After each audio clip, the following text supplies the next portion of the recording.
Yo yo yo yo! This is Deano doing another Photoshop tutorial. This week we'll be focusing on the Move tool. So if we create a new layer, so Ctrl, Alt, Shift and N, or Command, Shift, Alt and N on a Mac, then there's our new layer. Let's create a rectangle. So if you just do a basic rectangle with the Marquee tool, so if you press M, click and drag, and there we go.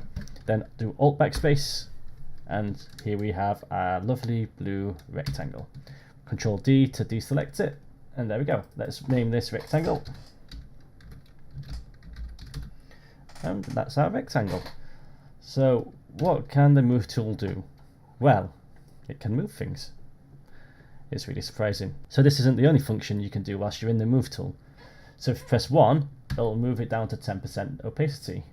If you press 2, 20, 3, 30. 4, 40, and so on and so forth. So 5, 50, 60 for 6, etc, etc, etc.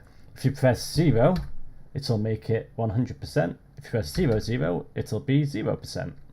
If you do 0, 5, it'll be the single digits, so it can do 0, 5, 0, 1, 0, 2, 0, 2, 0, 3, 0, 4, 0, 4, 0, 5, 0, 6, 0, 7, 0, 8, 0, 9, then 0 again to 100. You can also do fill. If you go into your effects and go to drop shadow, there we go, we've got a lovely drop shadow there.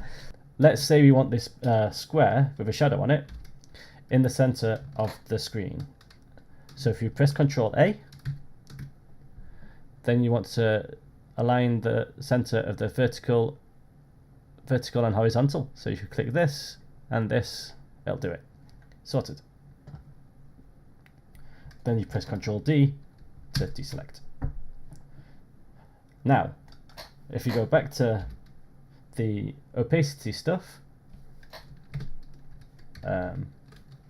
let's just make this 100% just so we can do this. So you'll notice when I press 1, it'll adjust both the shadow and the shape when I'm going through all these opacities. There we go. And back up to 0, which is 100%. Now, if you just press Shift and 1, it'll adjust the fill of the object. So we have a nice crisp shadow. So if you did 0, 0, it'll be completely gone. So that's how you get a shadow, a really crisp shadow if you really wanted that kind of thing. So yeah, that's pretty useful. So let's delete this drop shadow and make our rectangle visible again. So Shift and 0. There we go, it's back again. So there's a few more things we can learn about the Move tool too.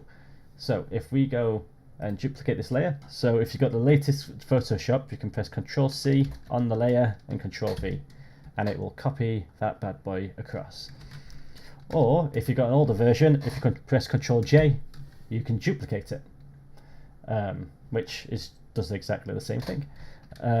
So let's move the copy,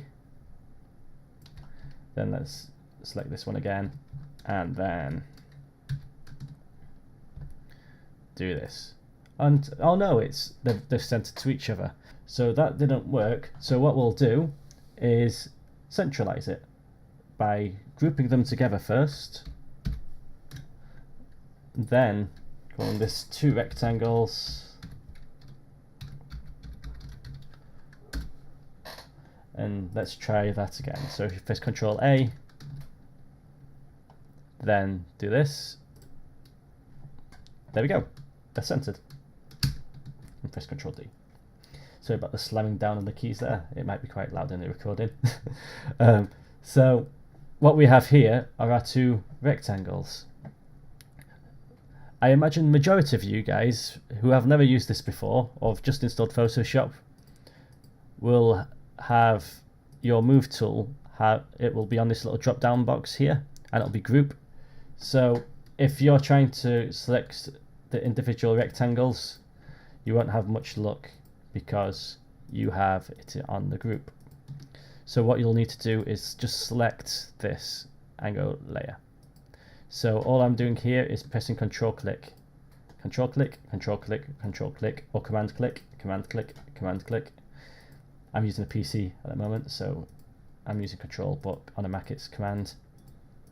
There we go. You can select them to your heart's content. So like I said, I'd leave it on layer. It's just easier, is the thing. So let's do an example of why I would find it quite annoying to have it on group. So let's create one more layer, or duplicate this group. Let's call this rectangles. Let's call this rectangles top, and this one rectangles bottom. There we go. Let's move top up. Then we're going to have the same issue as before. So if we want to do this, they'll all meet together. So when you're centering things, just make sure it's in a group. Otherwise, they'll just center within each other's cells, which is slightly frustrating. So just call this rectangles. Then we can just go bosh, then bosh, then bosh. So it's all centered and nice. Cool. So now if I say I wanted to select the rectangle top, it won't let me do it because it's within a group already. So this is the frustration for me, is having the group on is very, very annoying. So if you just go to layer, then click it, you can just get to it really easily just by control clicking it to whichever layer you need to have. It's really, really simple. Cool. What else did I want to talk about? There's also the position lock, I suppose. So I mean, I barely ever use this, but it's useful to know. So we've got transparency lock, which is useful for when you want to change the color. So if I want to change this rectangle now to, I don't know, let's just go to yellow. That'll do. A really lovely yellow there. Oh no, I've just got rid of it. So let's Command Z that. So if I click on this transparency lock and do it, it just fill in the square what I want it to fill in. And there we go. That was pretty straightforward. I don't really use it, but I know some designers who do. They click this auto select tab here. This makes it so that when you click by itself, it'll just click automatically. I don't really like it because sometimes I find myself accidentally nudging my layers or clicking on things what I don't want to really click on, because I'm quite a click happy kind of person. So I'm not going to leave that auto select on for me, but if you guys like it, then be my guest. I don't really mind how you use Photoshop. It's up to you, whatever you find easiest. Then we've got this show transform controls. You can adjust things by using this as well. So if you press enter, it'll let you do the selection. Then if you do this, you can do the same, blah, and press enter to make it okay your selection. I don't really use this either, but I'm quite old school because all I do is press Ctrl+T and it does the exact same thing. So that's free transform, and you can do whatever you like with this and do the same thing. Press enter and you can do whatever you like here. So brush, brush, brush. Cool. So that's that. Whilst we're in free transform, actually, if you hold down Alt, it'll move both sides. If you hold Control, you can skew it. If you hold down Shift, it makes it do it on just like a horizontal axis. And if you do it on the side, it'll be on a vertical axis. So if you just hold down Control and Shift, it'll do all this stuff. I don't really want it to look like that. I don't know what this is. Go away. So that's it really. So if you found this video useful, just give me a shout and subscribe and like if you want to see more of this sort of content. Enjoy your moving.